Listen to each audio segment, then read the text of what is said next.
Rasulallah, min ilaika ya manzan Allah, zai share kokana.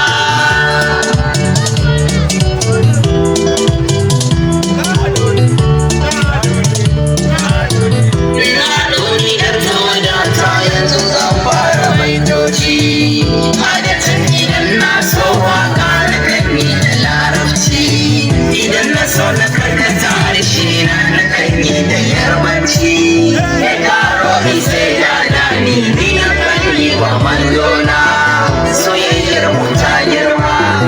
Na riga da na dauko mai roda shirya fefofi, zana wake mai maganin tsiya talauci da karbobi.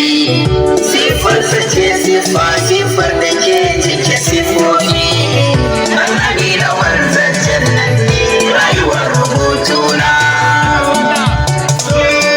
Da ke bina zalla, soyayyar mu ta girma.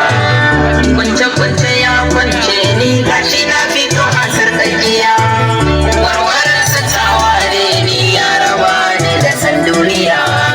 Aliyu da harazu ke dan kafa tuhami kai na iya, da tsarkin jikin mahadullah kan tsaya amin waliyullah.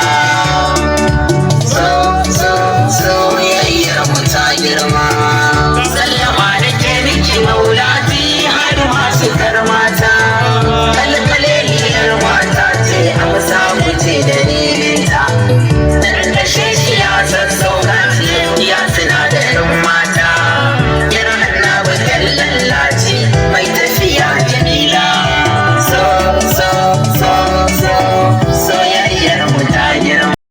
Saraji mai cikar gaushi, ni dai da kai nake wishi, mai fatattakar haushi, lazimi da numfashi, sidi mai farin toshi, kai ne zaman mu har tashi, magani na kaskanci, wadara da magunci, magani na tozarci, arba'in da kona jahilci, mitila ta larabci, asikin ta dominci, soyayyar ta mamunci, soyayyar ta na yi halwa, ina fito da